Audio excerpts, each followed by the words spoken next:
கர்த்தர் நல்லவர், அவர் கிருபை என்றும் உள்ளது. ஆண்டவராகிய இயேசு கிறிஸ்துவின் நாமத்தினால் உங்கள் ஒவ்வொருவருக்கும் அன்பின் வாழ்த்துக்கள்.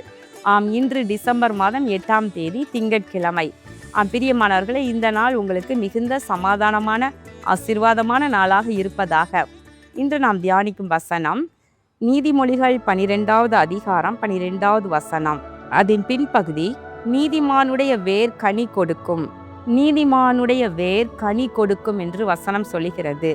பிரியமானவர்களை, நீதிமான்களாக, கர்த்தருக்கு பிரியமானவர்களாக, அவருடைய நீதி நியாயத்தை மனப்பூர்வமாய் செய்து கர்த்தருடைய வழிகளில் நடக்கின்றவர்கள் பாக்கியவான்கள்.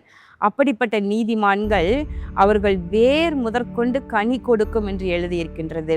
பொதுவாக நம்ம பார்க்கும் பொழுது மரங்கள், செடிகள், கொடிகள் இதெல்லாம் பார்க்கும் பொழுது அதனுடைய கிளைகள் மேல் பகுதியில தான் கனிகள் இருக்கும். காய் பூத்து காய்த்து கனி கொடுக்கும் என்பதை நம்ம பார்க்கின்றோம். கிழங்கு வகைகள், பூண்டு வகைகள் இவைகள்லாம் வெங்காயம், பூண்டு, அப்புறம் கிழங்கு வகைகள் இவைகள்லாம் கூட வேர் அது அப்படியே மாறுகின்றது.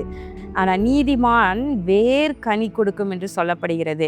பலாப்பழ மரத்தை நீங்கள் பார்த்துருப்பீங்கன்னு நினைக்கிறேன். பலாப்பழ மரத்தில் மட்டும் காய் எங்கே இருக்கும் அப்படின்னு சொன்னோம்னா, அப்படி மரத்தை ஒட்டியே கீழே இருந்து அப்படியே மரத்தை ஒட்டியே மேலே வரைக்கும் அப்படியே பூத்து காய்கள் அப்படியே தொங்கி அது அப்படியே பழுக்கும். அப்போ நான் யோசித்து பார்ப்பேன், எல்லா மரத்துலேயும் பழங்கள் எல்லாம் அழகாக அங்கங்கே அழகழகாக காய்த்து தொங்கும், பழுத்து. ஆனால் அந்த பலா மரத்தை மட்டும் அப்படியே அந்த தரையிலேருந்து மேலே வரைக்கும் அந்த மரத்தை ஒட்டியே கனத்த பகுதியில் அப்படியே கனிகள் இருக்குதே அப்படின்னு யோசித்து பார்க்கும் பொழுது அவையெல்லாம் பெரிய பெரிய அளவில் சைஸில் இருக்கும். பலாப்பழம் பெரிய சைஸில் இருக்கும். அப்போ அது எங்கேயாவது போய் ஓரத்தில் தொங்குச்சுன்னா மரத்தில் அது கீழே விழுந்தால், யார் மேலே விழுந்தால் பெரிய சேதத்தை உண்டு பண்ணோம்.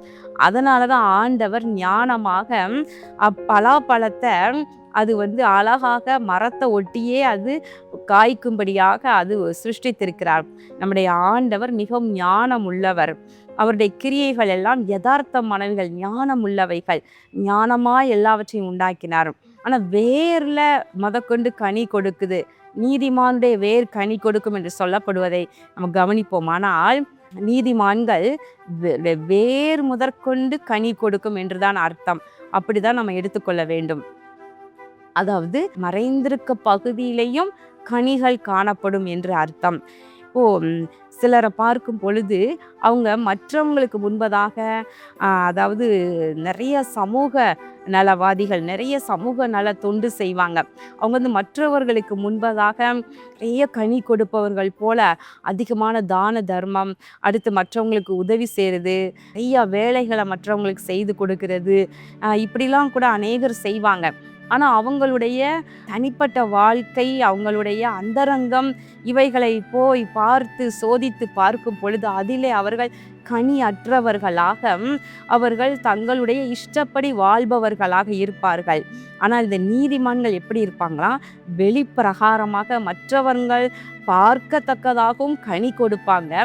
அதே நேரத்தில் அவர்களுடைய அந்தரங்க வாழ்க்கையையும் பார்க்கும் பொழுது அவர்கள் தேவனுக்கு முன்பதாக பயந்து கர்த்தருக்கு கனி கொடுப்பவர்களாக இருப்பார்கள். தேவ பிள்ளைகளும் கூட இப்படித்தான் நாம் எந்த விதத்திலேயும் எந்த பக்கத்திலேயும் நாம் ஆராய்ந்து பார்க்கும் பொழுது நாம் கனி கொடுப்பவர்களாக இருக்க வேண்டும். மற்றவர்களுக்கு முன்பதாக நம்முடைய வேலைகளிலே, நாம் பணிபுரியும் இடத்துல, அல்லது 4 பேர் மத்தியில் அழகா பேசி அன்பா நடப்பது போல நடக்கிறது ஒரு பக்கம், அது கனி கொடுப்பது போல இருந்தாலும், ஆனால் உங்களுடைய குடும்பத்தில், உங்களுடைய வீட்டாருக்கு மற்றும் உங்களுடைய தனிப்பட்ட விதத்தில் தேவனுக்கு முன்பதாக இருக்கிற உங்களுடைய வாழ்க்கை, நம்முடைய சிந்தையில், உங்களுடைய மனதில் நீங்கள் எப்படி அந்தரங்கத்தில் கனி கொடுப்பவர்களாக இருக்கிறீங்களா? அல்லது அவைகளில் மறைவிடத்தில் நீங்கள் உங்கள்கிட்ட கனி இல்லாதபடிக்கு நீங்கள் வெறுமையாக இருக்கிறீங்களா அப்படின்னு யோசித்து பாருங்க. எந்த பக்கத்தில் பார்த்தாலும் ஆண்டவர் பார்க்கும் பொழுது என்னுடைய மகன் வேறும் கனி கொடுப்பவனாக இருக்கிறான் என்று தான் நம்மை குறித்து பார்க்க வேண்டுமே தவிர நம்ம வேர் பகுதியில் கனி இல்லைன்னா நம்மிடத்துல ஏதோ தவறு இருக்கு என்று அர்த்தம். அப்போது நீதிமான்களுடைய வேர் கனி கொடுக்கும். அப்படிப்பட்ட ஒரு ஆசீர்வாதம் இப்படியும் எடுத்துக்கொள்ளலாம். நீதிமான்களாக இருந்தால் எல்லா பக்கத்திலும் ஆசீர்வதிக்கப்பட்டவர்களாக இருப்பார்கள். அவர்கள் நல்ல இலை தலை பசுமையாக இருக்கிற பகுதிகள் மாத்திரமல்ல, மணலுக்குள்ள மறைந்திருக்கின்ற வேர் பகுதியும் ஆசீர்வாதம் உள்ளதாக இருக்கும். அங்கும் ஒரு செழிப்பு, அங்கும் கனி கொடுக்கிற தன்மை காணப்படும். கர்த்தர் நீதிமான்களை இப்படி வேர் முதற்கொண்டு கனி கொடுக்கத்தக்கதாக ஆசீர்வதிக்கிறார் என்ற அர்த்தம். பிரியமானவர்களே, ஆண்டவருக்கு பயந்து எல்லாவற்றிலும் அவர் பிரியமாக நடந்து நீதிமான்களாய் வாழ்வோம். எல்லா பகுதியிலும் நமக்கு கனி கொடுப்பவர்களாக செழிப்பு உண்டாகி இருக்கும். கண்களை மூடி ஜெபம் பண்ணுவோமா? எங்கள் அன்புள்ள பரலோக பிதாவே, இதோ இந்த நாளிலும் விசேஷமாக ஆண்டவர் நீதிமான்களுடைய வேர் கனி கொடுக்கும் என்ற வசனத்தை நாங்கள் தியானித்தோம். தேவ பிள்ளைகள் ஒவ்வொருவருமே நீதிமான்களாக தேவனுக்கு பிரியமாக வாழ்ந்து தங்களுடைய அந்தரங்க வாழ்க்கையிலும் வெளிப்பிரகாரமான வாழ்க்கையிலும் கனி கொடுக்கிற தன்மையை நீர் கொடுப்பீராக. அதனோடு கூட ஆண்டவரே, நீதிமான்களுடைய வாழ்க்கையில எல்லா பகுதியிலும் ஒரு செழிப்பு உண்டா இருக்கட்டும்.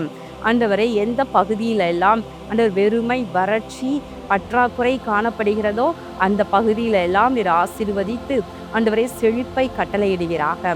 ஆண்டவராகிய இயேசு கிறிஸ்துவின் நாமத்தினாலே இந்த ஜெபத்தை ஏறெடுக்கின்றேன் நல்ல பிதாவே, ஆமேன்.